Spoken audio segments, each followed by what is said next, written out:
Chers collègues, bonjour. Les quelques minutes réglementaires de retard sont écoulées, donc je pense que c'est l'heure de commencer.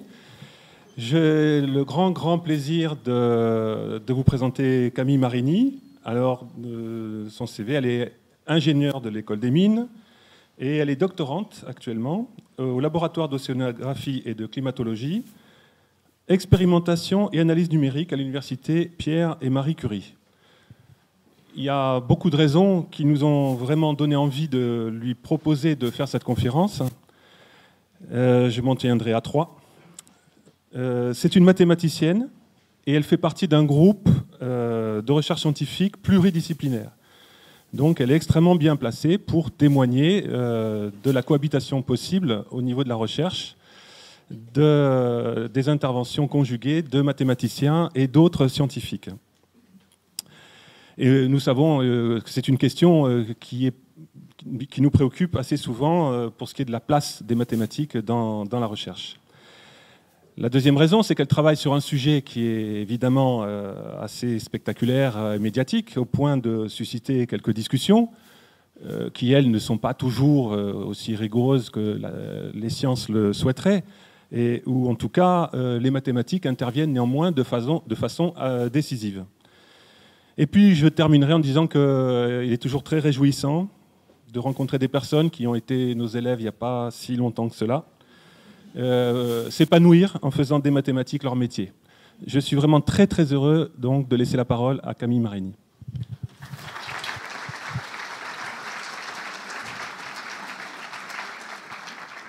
Donc, bonjour à tous. Alors, tout d'abord, je voudrais vous dire que je fais un doctorat, donc je suis en dernière année de thèse à l'Océan. En général, on dit l'Océan, ça va plus vite, ça fait océanographie et ça reste bien dans l'image des gens, plutôt que laboratoire d'océanographie et de climatologie. Et je fais aussi un monitorat au Palais de la Découverte, donc dans le département, la section de mathématiques. Donc je pense que vous en avez tous entendu parler avec la fameuse SALPI. Donc si jamais vous voulez amener vos classes là-bas, on sera très content de les accueillir et voilà. Donc, dans ce cadre du Palais de la Découverte, j'ai plutôt l'habitude de parler à un nombre de personnes dans un intervalle entre, on va dire, 4 et 40 personnes, mais pas devant autant de monde. Mais bon, on va s'adapter. Donc, je vais vous parler de l'effet papillon, et plus précisément donc, du lien entre la théorie du chaos, les prévisions météo, l'étude du climat et les projections climatiques. Alors tout d'abord, je ne sais pas si c'est bien clair dans la tête de tout le monde, mais il faut bien différencier météo, qui est l'étude des phénomènes atmosphériques, et climat, qui est la moyennisation temporelle en fait, de ces phénomènes atmosphériques. Donc il faut bien garder en tête que c'est deux choses complètement différentes. Alors, beaucoup d'entre vous ont dû entendre la célèbre question « Le battement des ailes d'un papillon au Brésil peut-il déclencher une tornade au Texas ?» Alors, cette question était le titre d'une conférence de Edward Norton Lawrence, donc un météorologue, non pas un mathématicien, en 1972. Et elle est vraiment restée dans la tête des gens, car elle marque vraiment une grande avancée dans la théorie du chaos. Donc, nous allons nous pencher sur ce problème. Et tout d'abord, là, on va essayer de définir qu'est-ce qu'un phénomène chaotique. Alors, un phénomène chaotique, le chaos, ça évoque d'abord une confusion totale, un désordre. Donc, c'est peut-être... ça, c'est plutôt dans la langue courante. Une chose rigolote à voir, c'est qu'en mythologie grecque, chaos, c'est le dieu... il arrive avant même tous les dieux, avant même Gaïa, la Terre.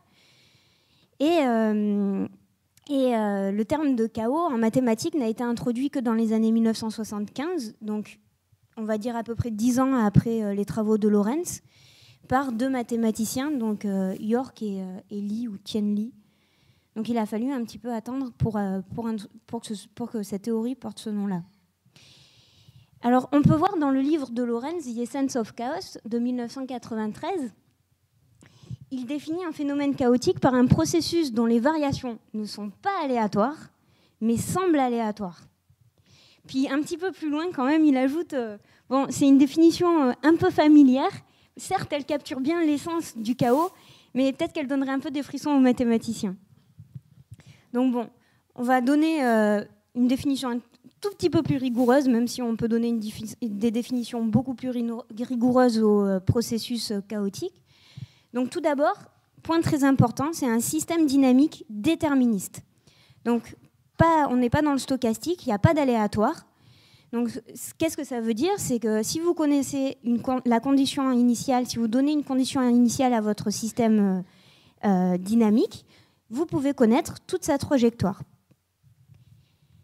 Ensuite, c'est un système dynamique assez particulier parce qu'il présente une très forte sensibilité aux conditions initiales. C'est-à-dire que si vous donnez deux conditions initiales très très proches, les trajectoires vont au final s'écarter et devenir très éloignées. Et enfin, ce n'est pas un phénomène périodique. Donc voilà, c'est trois caractéristiques qu'on peut garder en tête, bien qu'on puisse donner des définitions bien plus rigoureuses. Alors, comment va s'articuler cet exposé? Bon, d'abord, on va avoir un bref historique de la théorie du chaos. Ça va être très court. Après, on détaillera un peu plus le système de Lorentz. Et enfin, on passera donc, on fera le lien avec les prévisions météo, l'étude du climat et les projections climatiques. Alors, pour la petite histoire, au XVIIIe siècle, il y a des physiciens comme Laplace, Euler, qui se sont penchés sur le problème des trois corps. Alors, le problème des trois corps, c'est quand vous mettez trois corps célestes en orbite, donc typiquement le Soleil, la Terre et la Lune, comment évoluent ces trajectoires? Si on met que deux corps célestes en orbite, on comprend très bien ce qui se passe, on arrive bien à prévoir leur trajectoire. Par contre, si on en rajoute un troisième, là, ça devient beaucoup plus compliqué. Les trajectoires sont très, très sensibles aux conditions initiales. Elles sont aussi apériodiques.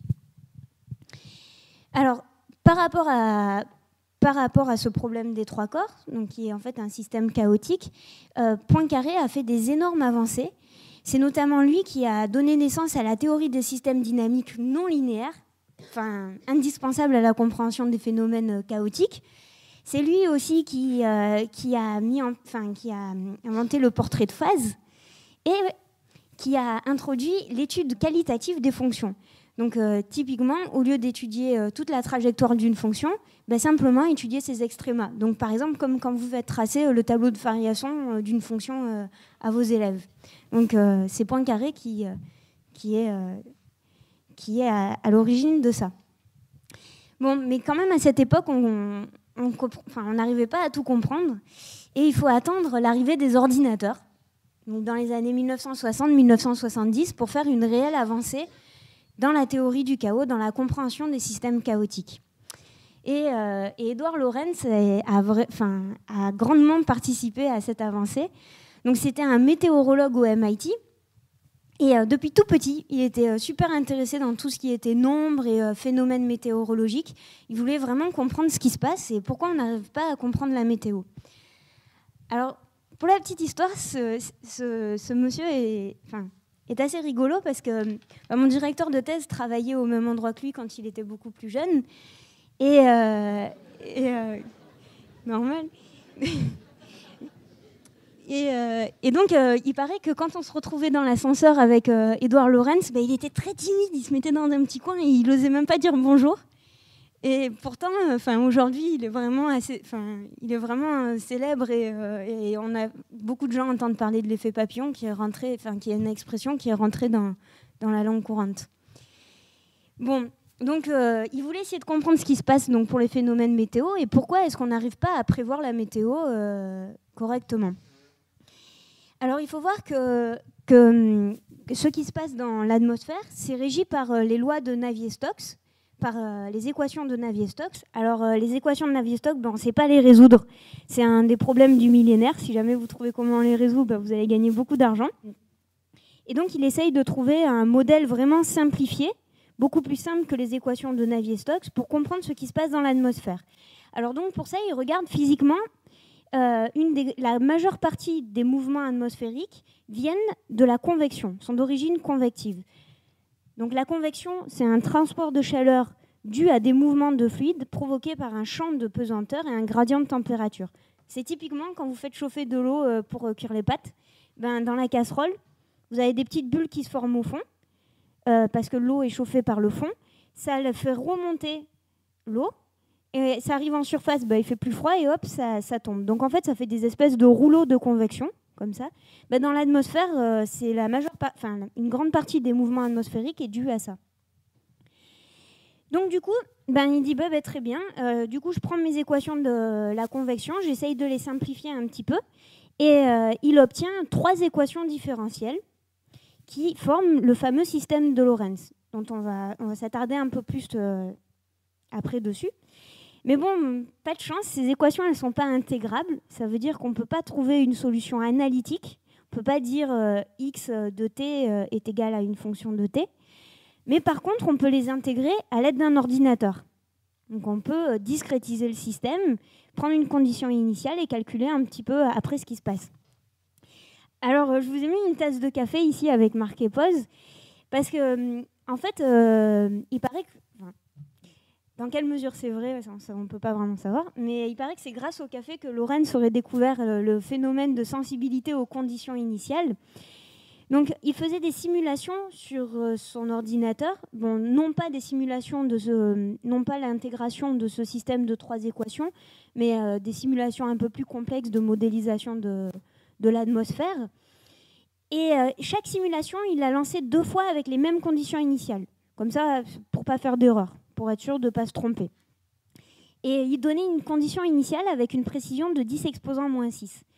Donc il lance une simulation, et puis il avait quand même bien envie d'un café, hein. Il était bien fatigué, et donc il se dit, allez, je lance ma 2e simulation, et puis je vais boire le café. Et donc, il lance sa 2e simulation, mais comme il est un peu pressé, il met une précision que de 10-3 au lieu de 10-6. Il va boire le café, et quand il revient, il obtient des solutions totalement différentes. Donc, là, il a mis en évidence un phénomène de sensibilité aux conditions initiales. Alors, il faut voir qu'à l'époque, ce n'était pas des ordinateurs comme on a maintenant. Certainement que la puissance de calcul était la même que ce qu'on a maintenant sur nos téléphones portables. Donc, le temps d'intégration était un petit peu plus long. Mais bon. Donc, on va revenir à notre petit système de Lorentz, beaucoup plus simple. Donc, ce système de Lorentz, comme on va voir, présente aussi une sensibilité aux conditions initiales. Et ce qui fait qu'à long terme, on ne peut pas prévoir l'évolution du système. Alors, voyons ce que c'est concrètement, ces équations. Alors, ces équations, comme je vous ai dit, modélisent la convection. Alors, c'est de façon assez simplifiée. C'est la convection d'un fluide idéal à 2 dimensions. Donc, c'est comme si vous prenez un réservoir, donc d'une certaine hauteur, mais il n'a pas de profondeur. D'accord ? On n'est que à 2 dimensions. Et vous avez une plaque en haut et une plaque en bas. Et la plaque du bas est plus chaude. D'accord ? Donc, si on prend les équations de Navier-Stokes, c'est une équation de diffusion. On peut coupler ces équations et les simplifier. Ensuite, je pourrais vous détailler, si vous voulez, dans les questions, comment on obtient ce modèle-là. Mais parce qu'en fait, donc, on prend les équations de Navier-Stokes, une équation de diffusion, on doit faire quelques petites projections spectrales, etc. Et on obtient ce système beaucoup plus simple de 3 équations. Et avec des variables qui paraissent un petit peu barbares, donc x, y et z. Donc la variable x étant proportionnelle à l'intensité du mouvement de convection. Donc je vous ai dit que la convection, c'était sous forme de rouleau. Donc si x est positif, vous allez avoir un mouvement de convection dans les sens des aiguilles d'une montre. Y est proportionnel à la différence de température entre le courant qui monte et le courant qui descend. Et z est proportionnel, alors accrochez-vous, à la distorsion du profil de gradient de température par rapport à la linéarité. Donc si z égale 0, vous avez un gradient linéaire de température. Bon, alors ça apparaît un petit peu compliqué comme variable, mais en fait, quand on voit comment on obtient on comprend mieux d'où proviennent ces variables quand on part du début des équations de convection. Alors donc vous voyez, dans ce système, on a certes 3 variables, x, y, z, mais on a aussi des paramètres, sigma, r et b. Alors ces paramètres sont très importants. Donc sigma est le nombre de Prandtl, qui traduit en fait le rapport entre la diffusion thermique et la diffusion par quantité de mouvement et la diffusion thermique. C'est un paramètre physique. R est le nombre de relais. Donc pour ce système-là, c'est le paramètre le plus important. il va caractériser en fait le transport de chaleur au sein du fluide.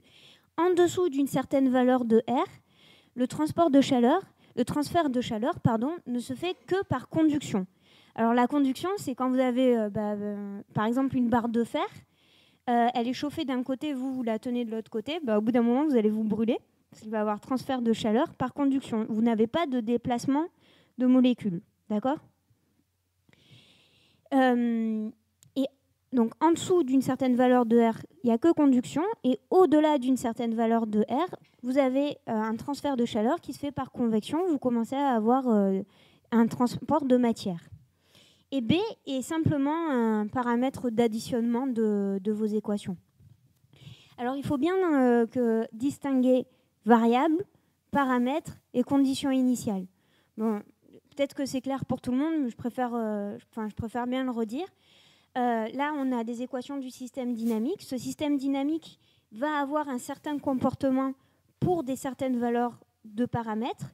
Si on change les valeurs de paramètres, notre système dynamique peut avoir un comportement différent. D'accord ? Par contre, pour des mêmes valeurs de paramètres et des conditions initiales différentes, le système dynamique aura le même comportement. D'accord ? Si vous ne changez pas vos paramètres et vous prenez des conditions initiales différentes, votre système dynamique aura le même comportement.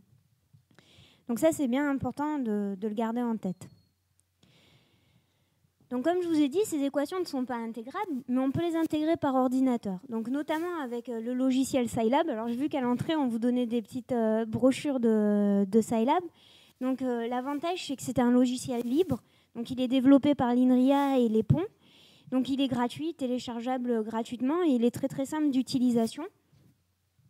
Donc on peut écrire un petit programme qui résout le système de Lorentz. Donc je vous ai mis là mon programme. Alors peut-être vous pouvez le faire à vos élèves, même s'ils n'ont pas vu ce que c'est un système d'équations différentielles et tout ça. Mais bon, ça peut... Je ne sais pas dans quelle mesure c'est réalisable ou pas en face d'une classe. Donc là, tout en haut, vous voyez, on commence par définir notre système d'équations. Alors attention, tout à l'heure, les variables étaient x, y et z. Ici, en fait, c'est y1, y2 et y3. Bon, d'accord ? Donc, on va le faire, hein, tant qu'à faire. Alors, donc là, vous voyez, vous avez la ligne de commande de Scilab. Et là, on a le code. Donc, d'abord, on commence par définir notre système d'équations. Voilà. Ensuite, on rentre dans Scilab les conditions initiales, donc le temps initial, la condition initiale, donc on prend 0,001, 0,001 et 0,001, et le vecteur temps sur lequel on va résoudre. Ensuite, on choisit les paramètres, on met une certaine valeur des paramètres. Bon, alors là, les paramètres, ils ne sont pas choisis complètement au hasard. Enfin, je reviendrai un petit peu là-dessus après. On résout l'équation différentielle. Enfin, on ne résout pas nous, on la fait résoudre à l'ordinateur. Beaucoup plus simple. Et on trace la figure. Donc, on trace la trajectoire de notre système dynamique. Et donc, ce qu'on voit, on voit un papillon. Voilà. Donc, ce qu'on observe, c'est que cette trajectoire ne se stabilise pas en un point. On n'a pas une trajectoire qui se stabilise vers un point fixe et on n'obtient pas non plus une trajectoire périodique. On a ce qu'on appelle un attracteur étrange, donc une suite infinie de points. Et cet attracteur étrange a la forme d'un papillon. Voilà. Donc, c'est le fameux papillon de Lorentz. Alors, voyons voir si on change la valeur des paramètres, ce qu'on obtient. Donc là, je rentre de nouvelles valeurs des paramètres et on lui dit, hop, tu résous pour ces autres valeurs de paramètres et puis tu dessines aussi le papillon. Cette fois-ci en orange. Donc déjà, vous pouvez voir qu'il intègre très rapidement le système d'équations. Je pense qu'à l'époque de Lorentz, parce que ce système de 3 équations là, de Lorentz, il a été publié dans un article de 1963. Donc à l'époque, l'ordinateur devait mettre un petit peu plus de temps pour intégrer le système. Et donc là, ce qu'on obtient, on obtient encore un attracteur étrange, mais différent. Donc on obtient un papillon qui a une forme différente. Alors tout à l'heure, je vous ai dit, si on change les valeurs des paramètres, notre système dynamique peut avoir des comportements différents. Là, on obtient quand même un attracteur étrange. Alors il faut voir qu'on peut aussi choisir certaines valeurs des paramètres pour lesquelles, en fait, on va se stabiliser vers un point fixe. D'accord ? Mais là, nous, ce qui nous intéresse, c'est le système chaotique, et donc on choisit nos paramètres de façon à obtenir un attracteur étrange. Donc, voyons maintenant l'effet des conditions initiales. Donc, je remets les valeurs des paramètres comme au départ, donc comme pour le papillon bleu, et on va définir une condition initiale très très proche de la première condition initiale. C'est-à-dire qu'au lieu de prendre le vecteur 0,001, 3 fois 0,001, on va prendre pour les deux premières variables 0,001, mais pour la troisième, on va prendre 0,001, 0,0001. Enfin, donc, c'est très, très, très, très proche. D'accord ? On lui fait résoudre et on va dessiner. Alors, on ne va pas le dessiner avec ça. Voilà. Et on lui fait dessiner à nouveau le papillon. Donc pour les deux conditions initiales. Donc vous avez le papillon bleu correspondant à la première condition initiale et le papillon orange à la deuxième condition initiale. Et donc on obtient le même papillon. D'accord ? Donc ce n'est pas surprenant vu qu'on n'a pas changé la valeur des paramètres. Alors comment faire pour voir la sensibilité aux conditions initiales ? Bien, on peut par exemple tracer l'évolution de la coordonnée y en fonction du temps. Alors, hop. Donc c'est comme si on regarde simplement l'évolution de y et pas de x et z. Voilà. Donc ici, vous avez l'évolution en rouge de y en fonction du temps en ce qui concerne le papillon orange et en bleu de y en fonction du temps pour le papillon bleu. Donc ce qu'on observe, c'est qu'au départ, les évolutions sont les mêmes. D'accord ? Donc les papillons sont dessinés dans le même ordre au départ. Ensuite, à partir d'un certain temps, eh bien, les évolutions sont totalement différentes. Et donc, en gros, à partir de ce temps-là, on ne peut plus prévoir l'évolution de notre système. Mais au final, si on laisse évoluer assez longtemps, on va obtenir la même forme de papillon. Donc ça, c'est quelque chose à bien avoir en tête. Alors, il faut voir que dans la théorie des systèmes dynamiques, on peut avoir des fois des phénomènes qui en fait se traduisent par les mêmes équations. Alors, les équations de la convection, enfin les équations simplifiées qui mènent donc au système de Lorentz, modélisent aussi le mouvement d'un moulin à eau. Donc d'un certain moulin à eau qui est formé comme ça, donc de plusieurs entonnoirs qui sont percés par des trous. Et donc ce moulin à eau, vous mettez de... Alors on va lancer la vidéo.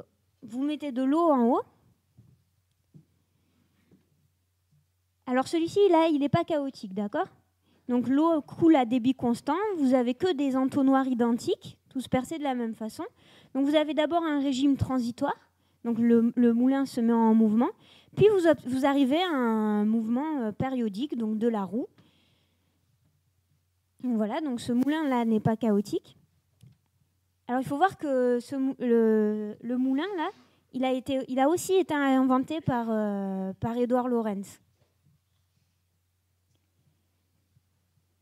Donc vous changez un peu les paramètres, par exemple comme la taille des trous au fond des seaux ou le coefficient de frottement de la roue. Et donc au départ, le moulin se met en route, et puis hop, il part dans un sens, il part dans l'autre, et puis on n'arrive plus trop à prévoir ce qui se passe. On n'obtient pas un régime permanent.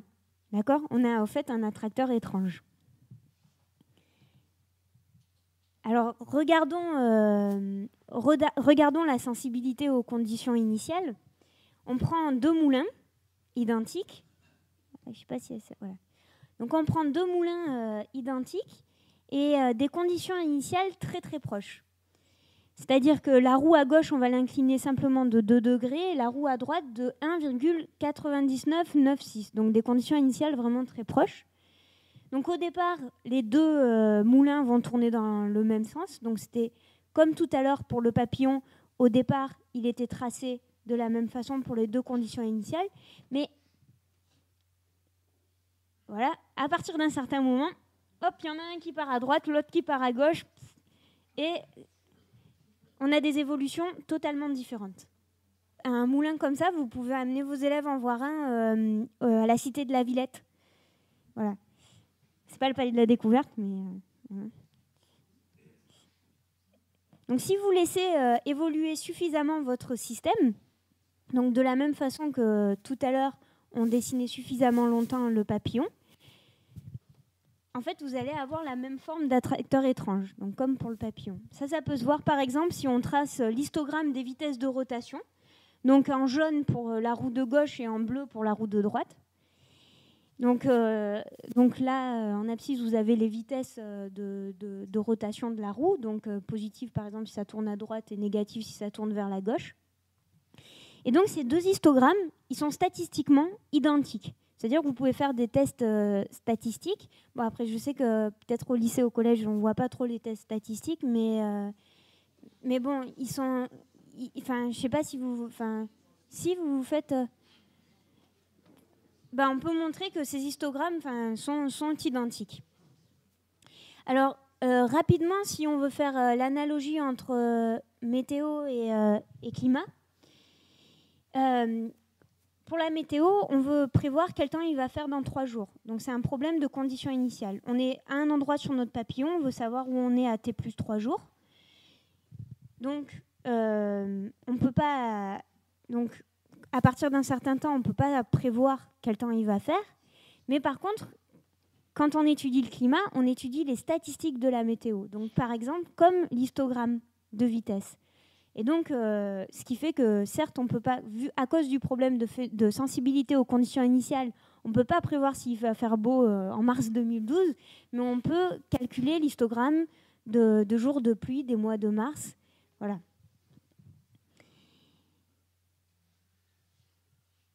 Alors, ce moulin à eau chaotique a aussi été construit par le club de maths d'un lycée dans l'académie de Nantes. Et ils avaient présenté cette expérience au Salon du jeu de Saint-Sulpice il y a 2 ans, donc pas celui de l'année dernière, mais de l'année d'avant. Et ils ont reçu pour ça le prix André Parent, donc, qui est un prix qui est donné à des élèves qui font des œuvres de vulgarisation de maths. Et donc voilà, c'était au Salon du jeu de Saint-Sulpice. D'ailleurs, si vous voulez amener vos classes au Salon du jeu, nous, au Palais de la Découverte, on a un stand de jeux de logique et... Voilà, c'est en mai, chaque année, à Saint-Sulpice. Alors là, on s'est penché sur le système de Lorentz, qui est un système vraiment très simple. On a simplement 3 équations. Et on voit qu'avec un système très très simple, on peut obtenir un comportement assez complexe. Alors, déjà, je voudrais faire une petite parenthèse, c'est que Lorentz a quand même permis une grande avancée dans la théorie du chaos. Et il faut voir que Lorentz, c'est un météorologue. C'est pas un mathématicien. Certes, il faisait quand même des maths, mais c'est pas un mathématicien aux thèses où il n'a pas fait une thèse de maths et il ne travaille pas dans un laboratoire de recherche de maths. Et en fait, je crois que c'était quelques années avant, il y a eu toutes les conjectures de Smail qui avait fait des conjectures sur la nature des comportements des systèmes chaotiques. Des systèmes dynamiques, et justement, il n'avait pas vu ce caractère chaotique de certains systèmes dynamiques. Et c'est Edward Lorenz qui, lui, est météorologue. Donc là, on voit... c'est assez intéressant de voir que dans un autre domaine peut faire avancer...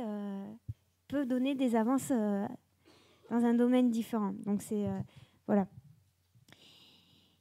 Donc, parenthèse refermée. le système Terre, il est un petit peu plus complexe que le petit système de Lorentz, qui certes modélise la convection, mais ce qui se passe vraiment dans l'atmosphère, c'est un petit peu plus complexe. Alors, tout d'abord, il faut bien distinguer météo et climat, comme je vous ai dit. Pour prévoir la météo, il suffit d'étudier ce qui se passe dans l'atmosphère. Ça peut être suffisant. Par contre, quand on étudie le climat, il faut introduire la composante océanique, donc qui est une composante beaucoup plus lente et qui, elle, capte de l'énergie et permet de la redistribuer. Un exemple tout simple, c'est le Gulf Stream. Sans lui, on n'aurait pas le climat que l'on a en Europe. Il ferait beaucoup, beaucoup plus froid, mais le Gulf Stream nous apporte de la chaleur de l'équateur. Donc la composante océanique, pour comprendre le climat, est aussi très importante. C'est pour ça que je fais une thèse en océanographie. Mais bon. Et donc que ce soit l'atmosphère ou l'océan, les mouvements, l'écoulement de l'atmosphère ou de l'océan sont régis par les équations de Navier-Stokes. Comme je vous disais précédemment, on ne sait pas les résoudre. D'accord ? Mais en tout cas, elles sont beaucoup plus complexes que ce petit système de Lorentz. Et on a beaucoup plus que 3 variables. Par exemple, pour l'océan, en chaque point, on va avoir la température, la salinité, la pression, mais on va aussi avoir la vitesse du courant. Donc on a beaucoup plus de variables. Mais que ce soit l'océan ou l'atmosphère, dans les deux, on a des phénomènes chaotiques. Donc voilà, donc c'est pour ça que c'est difficile de prévoir la météo à partir d'une certaine échelle de temps. Alors, il faut voir que l'échéance de prévision en ce qui concerne la météo dépend du phénomène que l'on veut prévoir. Alors, nous, on distingue en général 3 différentes échelles. Pour des toutes petites échelles spatiales, donc on appelle micro-échelles, inférieures à 2 km, on va pouvoir prévoir à une échelle de temps assez courte, d'accord, que de quelques heures à un jour. Donc, ces phénomènes de micro-échelle, ça va par exemple être des orages, des rafales, des averses, du brouillard. Donc, c'est pour ça que quand des fois on vous dit risque d'orage, c'est pas sûr à 100%. On prend le parapluie, mais bon.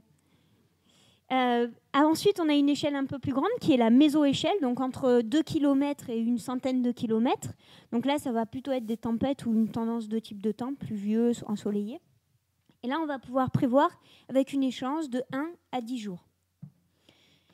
Et pour les phénomènes encore plus grande échelle, qu'on appelle l'échelle synoptique, donc qui est l'échelle planétaire, donc comme par exemple un énorme anticyclone, là, on peut prévoir à plus de 10 jours. Donc concrètement, comment on fait pour prévoir la météo ? Alors, avant, je voudrais vous dire que demain, il y a un atelier sur la prévision météo animé par Maëlle Noblet. Donc, voilà, allez-y. Donc, comment concrètement on fait pour prévoir la météo ? On utilise des modèles, des gros modèles de prévision et des modèles atmosphériques. Alors, comment ça marche ? On prend l'atmosphère, on discrétise. C'est-à-dire qu'on dit que là, au lieu d'avoir un ensemble continu, on va avoir un certain nombre de points, on va avoir un certain maillage, et en chaque point va évoluer suivant une simplification des équations de la dynamique. D'accord ? Et ça, c'est ce qui nous permet de faire des prévisions. Alors, par exemple, pour le modèle de Météo France, donc, qui se trouve à Toulouse, vous avez d'abord un modèle global, c'est-à-dire sur toute la Terre, qui est le modèle Arpège, qui a une résolution de 15 km et qui, lui, va pouvoir prévoir des phénomènes d'échelle synoptique, comme on a vu à la slide précédente. Ensuite, vous avez un modèle un peu plus petite échelle, qui est le modèle Aladdin, avec une résolution de 10 km, avec une échéance de prévisibilité, je crois, de 3 jours. Je ne suis pas totalement sûre de ce chiffre, et qui permet de prévoir le temps en France. Donc il me semble que les prévisions météo que vous entendez à 20h, qu'on entend à 20h, enfin le soir, quoi, elles viennent de ce modèle-là, Aladdin. Et depuis 2008, Météo France a encore un modèle encore plus petite échelle, donc qui lui est vraiment que zoomé sur la France, qui est le modèle AROM, avec une résolution de 2,5 km, qui va nous permettre de prévoir les orages, les rafales, et Mais bon, je pense que ça, c'est plutôt pour les prévisions payantes qu'on peut connaître ça. Alors, il faut voir que pour prévoir la météo, comme on a vu avec le papillon, on a une limite de prévision déterministe. Donc, qui ne vient pas de des incertitudes, mais qui sont vraiment inhérentes au problème. D'accord ? Mais en plus de ça, on a d'autres sources d'incertitude. C'est-à-dire qu'on ne connaît pas forcément super bien nos conditions initiales. Puis en plus, comme je vous ai dit, les équations en chaque point de grille, c'est des simplifications des équations de l'écoulement. Donc, on a aussi des incertitudes sur les lois de l'écoulement. Donc ça ajoute à la limite de prévision déterministe. Donc voilà pour la prévision météo. Bon, alors vous allez me dire, vous ne savez pas prévoir la météo à plus de 15 jours, comment est-ce qu'on fait pour étudier le climat ? Alors, si vous avez bien suivi, le climat, on ne veut pas savoir à quel endroit on est sur la trajectoire du papillon, mais on veut plutôt étudier les statistiques. Donc, quand on étudie le climat, on n'étudie pas où on se trouve sur le papillon. Ce n'est pas un problème de conditions initiales comme pour la météo, mais on veut savoir quelle est la forme de notre papillon. Donc on va faire des statistiques, on va étudier la forme du papillon. Alors, qu'est-ce qui va déterminer cette forme ? En fait, ce sont les forçages extérieurs. Donc pour un système dynamique, un forçage extérieur, c'est pas une énergie interne du système, c'est quelque chose qui vient de l'extérieur. Et pour le climat, quels sont nos forçages extérieurs ? On a les gaz à effet de serre, je pense que vous en avez tous entendu parler. Il y a l'influx radiatif, donc l'énergie qui est reçue par le soleil à la surface de l'atmosphère. On a aussi, par exemple, les volcans. On considère aussi que c'est un forçage extérieur. Et aussi, par exemple, les météorites. Donc, comme on voit avec les dinosaures, ça peut changer, le forçage extérieur peut changer le climat. Donc, pour un certain forçage constant, donc si on fait l'analogie avec le papillon, pour des certaines valeurs des paramètres, on obtient une forme du papillon et donc on peut étudier le climat. Par contre, si on change les valeurs de nos paramètres, on obtient un papillon différent. Donc on obtient un climat différent. Donc ici, c'était le papillon qu'on a dessiné tout à l'heure. Voilà, donc quand on étudie le climat, c'est plutôt la forme du papillon. Alors, au concret, tous les jours, comment est-ce qu'on fait pour étudier le climat ? Donc, avec un forçage constant, là, on ne parle pas de réchauffement climatique, etc. Parce qu'avant de parler de réchauffement climatique, etc., il faut déjà comprendre ce qui se passe en condition forçage constant. Et donc, comment est-ce qu'on fait pour étudier le climat ? On a des observations, d'accord ? Donc, on peut prendre nos observations. Alors, le problème des observations, c'est que c'est assez limité tout de même, parce que alors ces observations, déjà, elles sont de plein de types différents. On a des mesures bateaux, on a par exemple des données satellites, on a aussi les anneaux des arbres. Enfin, il y a plein de proxys différents pour étudier le climat. Mais il faut voir qu'on a vraiment une bonne couverture spatiale, enfin une bonne résolution spatiale et temporelle, on va dire depuis les années 1950. Donc quand on veut étudier des phénomènes climatiques qui, par exemple, ont une période de 100 ans, statistiquement, on ne peut pas trop se baser sur 50 ans de données. Ça ne marche pas. Et donc, du coup, c'est pour ça qu'on doit faire appel à des modèles. Alors, des modèles, on a toute une hiérarchie différente de modèles. Donc, il y a des modèles 0 dimension, donc des modèles boîtes. Après, on peut avoir des modèles une dimension, donc par exemple l'évolution de la température en fonction de la profondeur dans l'océan. Enfin, on peut avoir des modèles 2 dimensions, donc latitude, longitude, ou des modèles un peu plus compliqués 3 dimensions, latitude, longitude, profondeur, par exemple pour l'océan, ou latitude, longitude, hauteur pour l'atmosphère. Ensuite, ces modèles donc 3 dimensions ou même 3 dimensions, on peut simplement avoir une composante océanique, simplement avoir une composante atmosphérique, ou on peut avoir les deux. On peut avoir un couplage total entre les différentes composantes ou que partiel, par exemple. Donc bon, bref, c'est très important, quand on étudie le climat, de se baser sur différents types de modèles, mais aussi sur les observations, de ne pas faire avec que des énormes modèles où on ne comprend pas forcément tout ce qui se passe, etc. Alors, je m'attarde un tout petit peu sur les modèles 3 dimensions un petit peu plus complexes, parce que c'est souvent eux qui donnent les résultats dont on entend parler dans les médias pour le réchauffement climatique. Alors notamment, ici, je vous ai mis le petit schéma de comment fonctionne le modèle de climat de l'IPSL. Alors l'IPSL, c'est l'Institut Pierre-Simon Laplace. C'est un des 2 instituts français qui étudie le climat. Parce que vous avez donc Météo France, enfin le CNRM à Toulouse, et aussi l'IPSL à Paris. Donc l'IPSL est constitué d'un laboratoire de recherche en atmosphérique, donc le LMD, l'océan, donc l'océanographie, mais aussi d'autres laboratoires de recherche.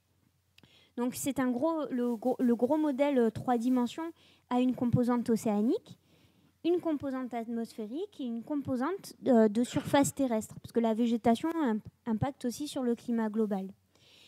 Donc ce modèle tourne et donne ensuite des énormes fichiers de données.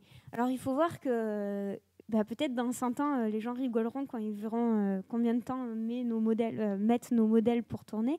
Mais en gros, pour avoir une simulation de 1000 ans, il nous faut à peu près, ça tourne à peu près, ça dépend des modèles, mais à peu près, ça peut mettre 4 mois quand même pour donner 1000 ans de simulation. Donc il faut voir que c'est des grosses machines. Enfin, c'est vraiment, ça tourne sur les ordinateurs les plus gros de France. Et peut-être dans 100 ans, ça mettra plus que 10 minutes, hein, mais bon, on verra. Enfin, on verra ou pas. Mais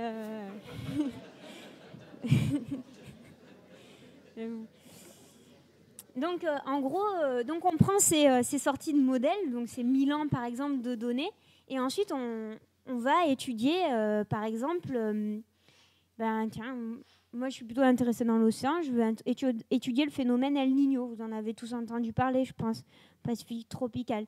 Donc du coup, je vais prendre dans mes fichiers de sortie la température de surface de l'océan du Pacifique tropical, et je vais faire des moyennes, et je peux calculer par exemple la fréquence d'apparition des phénomènes El Niño. Voilà, donc j'étudie pas quel va être le prochain épisode El Niño, mais je vais étudier la fréquence d'apparition des phénomènes El Niño, quelle va être la température de surface, pendant un phénomène El Niño, la température de surface de l'océan, etc. Bon, alors ça c'est quand on étudie le climat avec un forçage constant. Alors depuis 1860, le forçage, notamment en gaz à effet de serre, il est plus constant. D'accord ? Vous savez tous que depuis 1860, la concentration en gaz à effet de serre a énormément augmenté. Donc, si notre forçage n'est pas constant, c'est comme si nos paramètres pour le papillon étaient des fonctions du temps. D'accord ? Donc, c'est comme si la forme du papillon est modifiée. Alors, il est important quand même de parler du GIEC. Je pense que, je ne sais pas si tout le monde a entendu parler, c'est le groupement intergouvernemental d'experts du climat, voilà, de la polémique avec Allègre, etc. Bon, sans rentrer là-dedans, c'est un organisme qui dépend de l'ONU et de l'Organisation mondiale météorologique. Donc c'est pas un groupement de personnes, hein, parce que c'est un organisme de l'ONU, donc c'est des pays qui y participent, hein, c'est pas des gens qui sont payés pour dire des trucs. Et donc en fait, ce GIEC-là a pour mission en fait de permettre l'écriture d'un rapport d'évaluation de l'évolution du climat. Donc en gros, par exemple, vous avez tout un pôle qui va être plutôt socio-économique et qui va dire voici nos projections pour les émissions de CO2 pour le siècle à venir. On va faire différents scénarios qui vont dépendre de données socio-économiques. Alors, par exemple, ici, la courbe rouge, là, et l'évolution de la concentration en gaz à effet de serre, donc en fonction du temps, pour un scénario avec une forte croissance de population, une forte croissance économique et avec l'utilisation d'énergies fossiles. Donc évidemment, la concentration en gaz à effet de serre continue d'augmenter. Après, vous avez différents scénarios. Donc ça, c'est une population qui se stabilise, une croissance économique qui diminue, etc.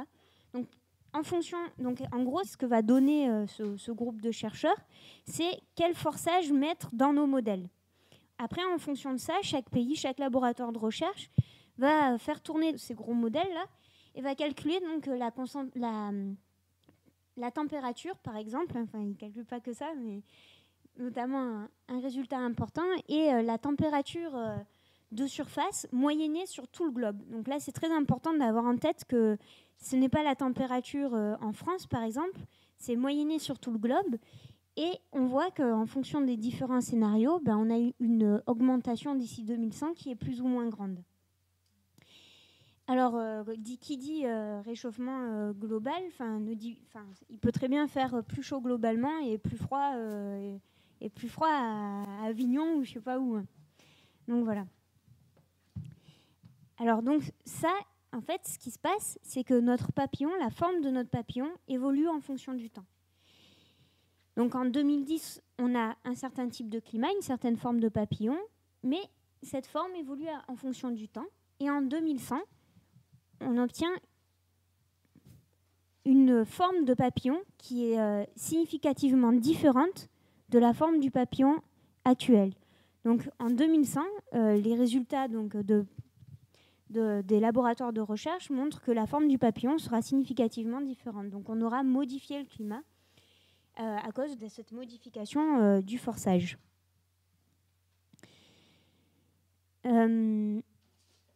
Alors par exemple, ici je vous ai montré, je vous ai mis l'évolution de la température de surface de l'océan moyennée pour tout l'Atlantique, je crois que c'est que l'Atlantique Nord, ouais, pour tout l'Atlantique Nord. Alors chaque courbe là ici, alors le modèle utilisé ici c'est le modèle du JFDL qui est à Princeton aux États-Unis, qui est un bon modèle, c'est-à-dire qu'il correspond bien aux observations, enfin il n'a pas trop de biais.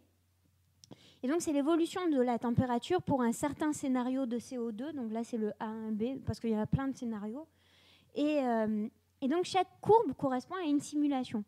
Donc ce qu'on fait, c'est qu'on fait toujours plusieurs simulations. Donc on va lancer le modèle avec des états très proches. Donc vous voyez des conditions initiales assez proches. Et donc on va certes avoir des évolutions différentes. Et toutes ces simulations vont nous donner lieu à ce qu'on appelle un ensemble. Et on va étudier donc les caractéristiques de cet ensemble de simulations. Et donc on peut notamment calculer la moyenne.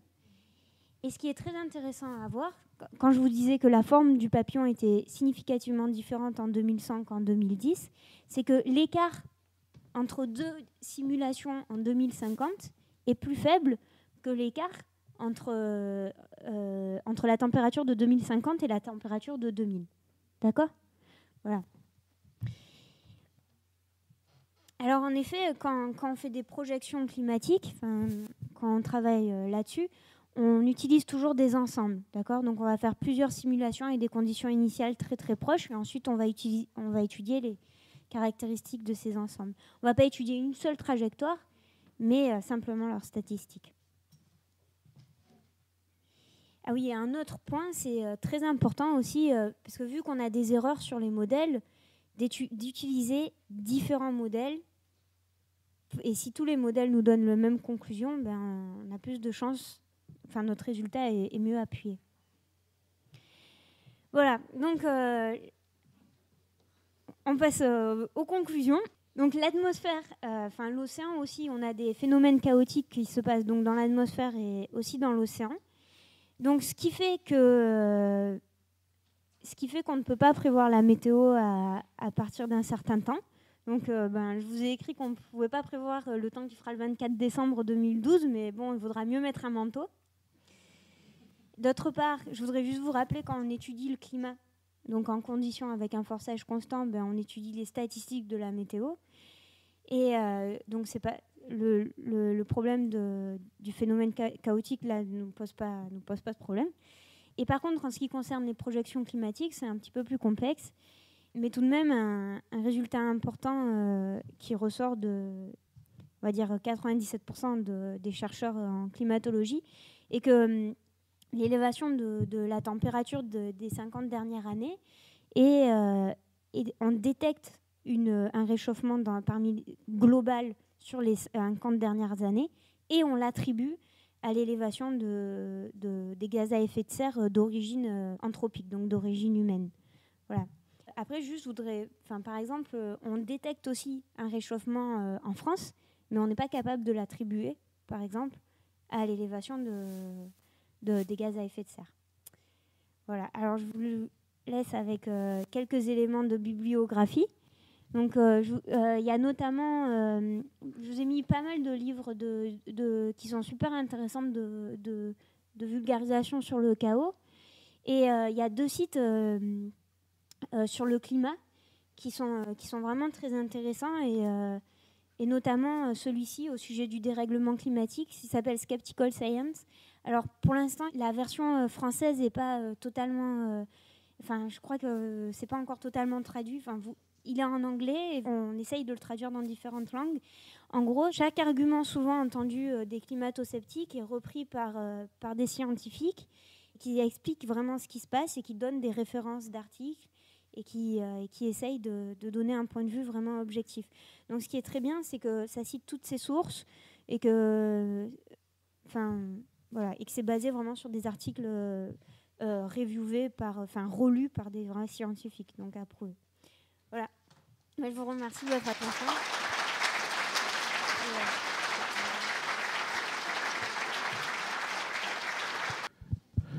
Vos simulations sont évidemment basées sur des modèles. Alors se pose toujours le problème de la validation des 10 modèles.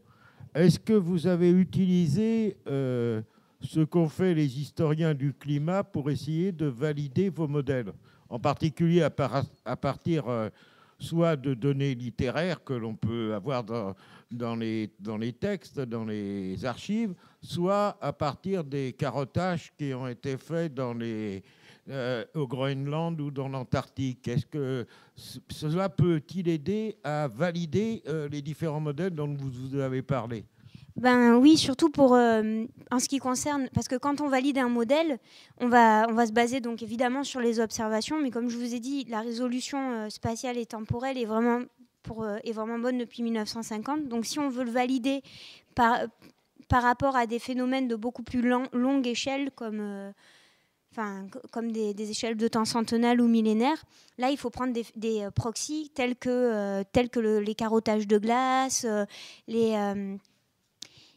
anneaux des arbres, ou des proxys aussi dans les textes historiques ou les choses comme ça, c'est en effet nécessaire. Et ça, oui, ça se fait. oui. Quand les climato-sceptiques vous attaquent, sur quel point faible vous attaquent-ils? Et réciproquement, vous, quand vous vous défendez par rapport à eux, qu'est-ce que vous mettez, quels sont leurs points faibles à eux dans leur argumentation? Parce qu'en fait, dans ce débat, on n'arrive pas toujours à comprendre qui a raison, chacun mettant les arguments en avant, plus ou moins valables. Et quels sont les points de faiblesse des argumentations des uns et des autres? Alors déjà, ça dépend de quel argument, mais en fait, il y en a beaucoup qui sont simplement pas scientifiques. Quand on va par exemple entendre « c'est le soleil », faut voir qu'en ce moment, on est dans une période plutôt froide, en ce qui concerne le flux radiatif solaire. Donc en fait, c'est que souvent, ce sont des arguments qui ne sont pas basés scientifiquement. Quand on voit par exemple Allègre qui va donner... il va dire non, ça ne se réchauffe pas, il n'y a qu'à voir la température en France depuis les 10 dernières années. Voilà, on n'a pas envie de rigoler quand même. C'est pas...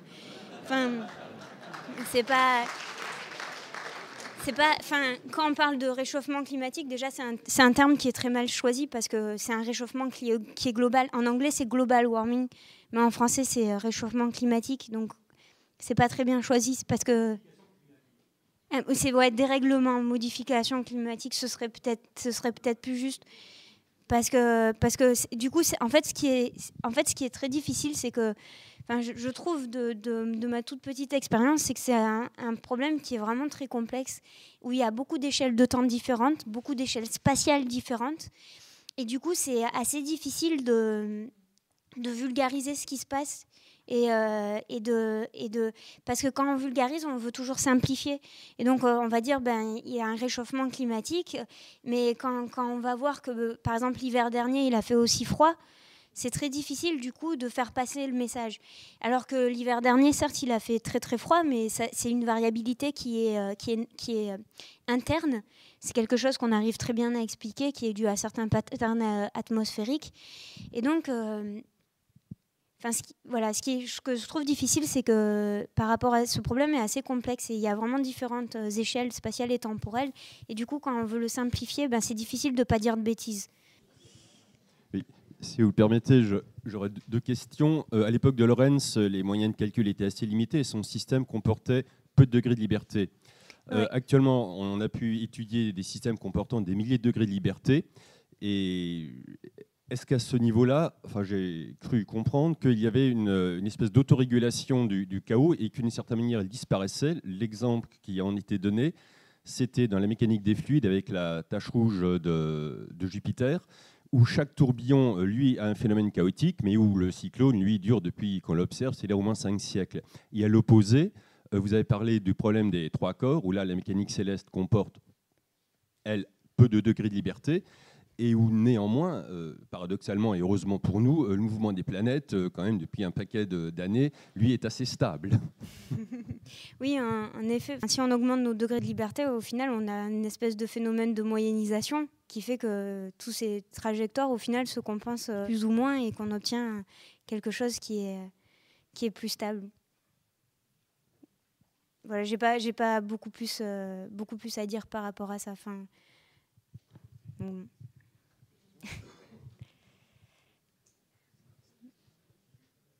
Mais en tout cas, dans l'océan, on a des phénomènes qui s'appellent les tourbillons. Donc les tourbillons, eux, vont être chaotiques. Donc si on s'intéresse à une échelle spatiale vraiment assez petite, ils vont être très importants pour la dynamique régionale de l'océan. Mais dès qu'on regarde une échelle beaucoup plus grande, ils ne sont plus si importants que ça parce qu'au final, ils n'ont pas une importance si grande autour. Dans le but d'expliquer à des élèves peut-être la différence entre météo et climat, est-ce qu'on peut faire un parallèle avec une particule de gaz dans une boîte qu'on a du mal à prévoir la trajectoire de la petite particule de gaz, mais on peut mesurer parfaitement sa pression, qui serait une mesure statistique par rapport à...